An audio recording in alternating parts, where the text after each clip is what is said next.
Good morning.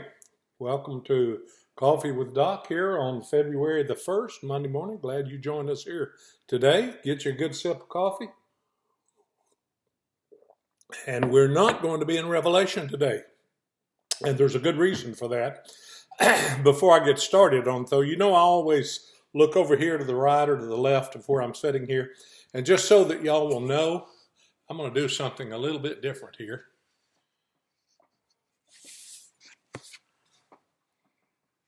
And I don't know if you can see that, or maybe you can't. There it is. I have a iPod set up here that helps me keep time. So if you see me looking over here to the right or to the left, usually it's because I'm looking at the time. And I do try to keep these things to 8 to 10 minutes. And the reason I do that is because in these kind of formats, you'd get tired of listening, I'd get tired of talking. So what we're trying to do is just keep it to 8 to 10 minutes, and a lot of times I go over to 12. But at least that's what I'm trying to do, and I do have a clock here that's running. I just want y'all to see that. Well, we're glad you're here with us this morning, and we're looking, when we get back to it tomorrow, we're going to be looking at Revelation chapter 6. Before I do that, though, I need to set some things here for you so that you'll understand where we are. And you know that chapters 2 and 3 is synonymous with the church age, the age of grace. And then chapter 4 and 5 takes us into heaven. And when we're there in the throne room, what we've been talking about. And then when we come to the next chapter, into chapter 6, we're seeing then back what's happening on the earth. And there's going to be something that happens here that is called the rapture. And that's the very next thing on God's timetable. And let me just give you a visual. I tried putting up a thing for you to see here. And I don't know if you can see it and make very much out of it. But we're talking about right here, the rapture. This is the time when we're talking about beginning of a 7-year tribulation period, 7 years, that's divided between 3.5 years of peace and 3.5 years of great tribulation, and then the second coming of Christ, literally to the earth, and then the 1,000-year millennium reign. So that might give you a little bit of idea of where we are in the panorama of the book of Revelation. But to understand it a little bit better, what we're coming to is, and we're not going to go back to it, but could be synonymous with Daniel's 70th week in the book of Daniel. There's a lot of evidence that would say this is that, Daniel's 70th week. No way to know for sure, but I suspect that it ties in to the 70th week beginning with the opening of the scrolls in heaven. There are too many similarities. Now, what I'd rather do today is give you the background of Matthew chapter 24. As a matter of fact, I want to read Matthew chapter 24 and then to speculate on Daniel's vision. Like I said, I think it could be Daniel's 70th week, but I don't want to be dogmatic about it. But I do know this. I do know Matthew 24 speaks to the end days. Now, we've already read 1 Thessalonians chapter 4. For the Lord himself shall descend from heaven with a shout, the voice of the archangel, the trumpet call of God. The dead in Christ will rise first. Then we who are alive and remain, Paul said, shall be caught up together to meet the Lord in the air, and so shall we ever be with the Lord. So comfort one another with those words. That's what we call the rapture. That's the very next thing on God's timetable.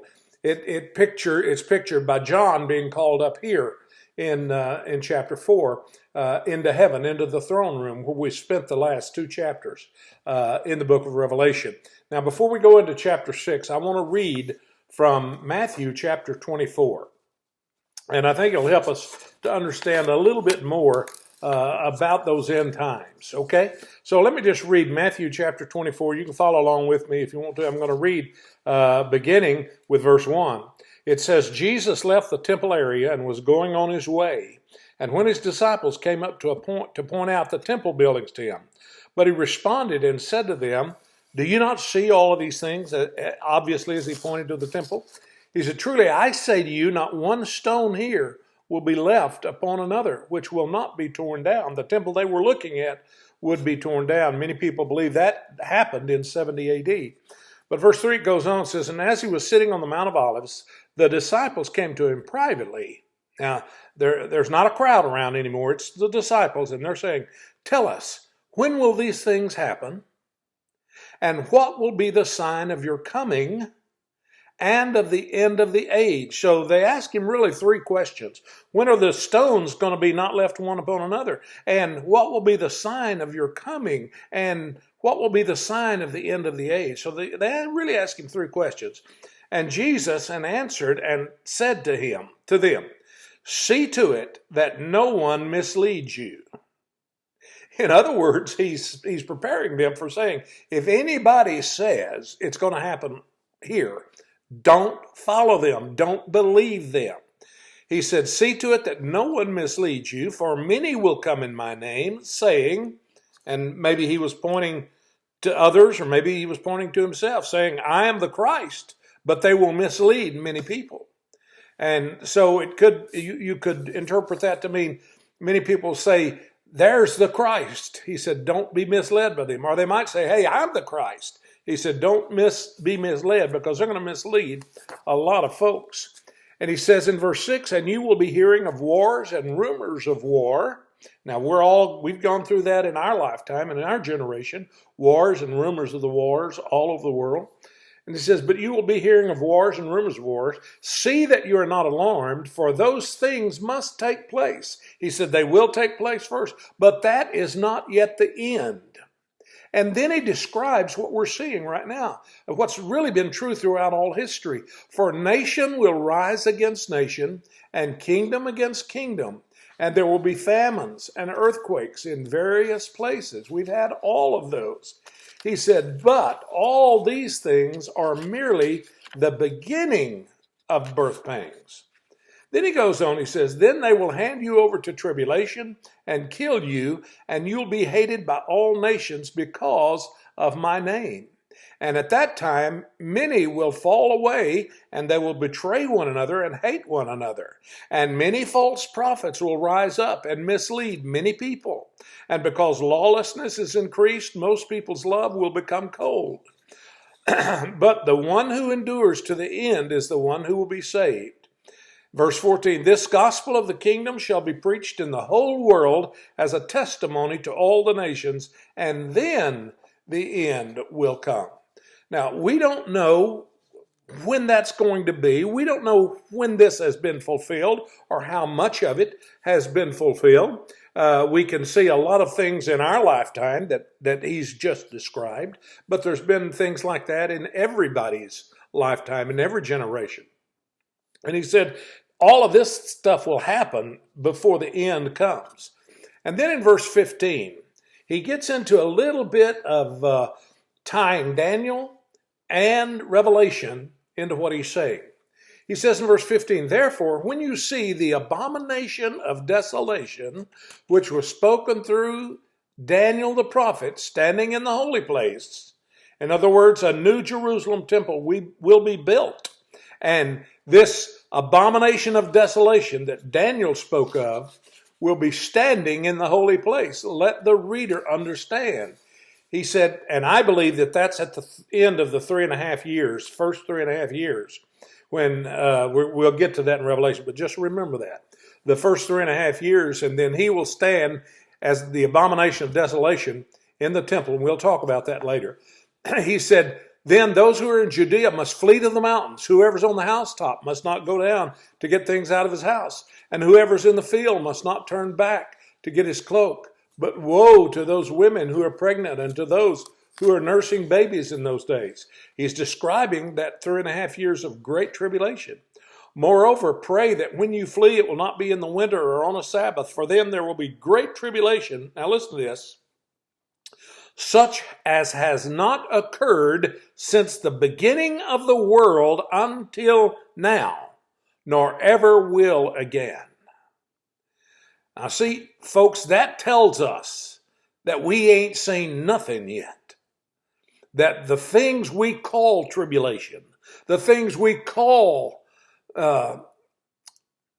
desperation on the part of God, he said it hasn't happened yet. He said, when this happens, you will know it, and it'll be so great that it has not been seen since the beginning of the world and until now, nor will ever again. And if those days had not been cut short, no life would have been saved, but for the sake of the elect, those days will be cut short. Then if anyone says to you, behold, here is the Christ, or he is over there, do not believe him. For false Christs and false prophets will arise and will provide great signs and wonders so as to mislead, if possible, even the elect. Behold, I've told you in advance. So if they say to you, behold, he's in the wilderness, do not go out there. Or behold, he is in the inner rooms, do not believe them. For just as the lightning comes from the east and flashes as far as the west, so will the coming of the Son of Man be. And wherever the corpse is, there the vultures will gather. He says when Jesus comes back to the earth, literally to set up his kingdom, everybody's going to know it. You're not going to have people tell you to go out. Everybody's going to know it. He says, verse 29, but immediately after the tribulation of those days, the sun will be darkened, the moon will not give its light, and the stars will fall from the sky, and the powers of the heavens will be shaken. And then the sign of the Son of Man will appear in the sky, and then all the tribes of the earth will mourn, and they will see the Son of Man coming on the clouds of the sky with power and great glory. And he will send forth his angels with a great trumpet blast, and they will gather together his elect from the four winds, from one end of the sky to the other. Now he says, here's a parable. Learn the parable from the fig tree. As soon as the branch has become tender and sprouts its leaves, you know that summer is near. So you too, when you see all these things, recognize that he is near, right at the door. Truly, I say to you, this generation will not pass away until all these things take place. In other words, he says it's going to be a very short time. Heaven and earth will pass away, but my words will not. And then listen to this, and listen carefully. But about that day and that hour, no one knows. Did you hear that? No one knows. Not even the angels of heaven, nor the Son, but the Father alone. He said, I don't know. No man knows. The angels do not know. Only the Father knows when it will happen. So then he says in verse 37, for the coming of the Son of Man will be just like the days of Noah, for as in those days before the flood, they were eating and drinking and marrying and giving in marriage until the day that Noah entered the ark. And they did not understand until the flood came and took them all away. So will the coming of the Son of Man be. And at that time there'll be two men in the field. One will be taken, one will be left. Two women will be grinding at the mill. One will be taken, one will be left. Therefore be on the alert, for you do not know which day your Lord is coming. There it is again. You don't know.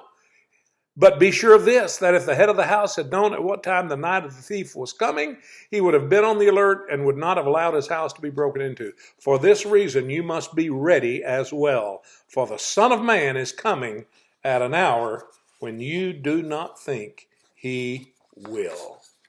All right, we're going to stop right there because I've already gone too long here. But you got to understand, we don't know when the rapture is going to occur. We know the second coming will be 7 years after the rapture, but the rapture comes without warning. Be alert, be ready.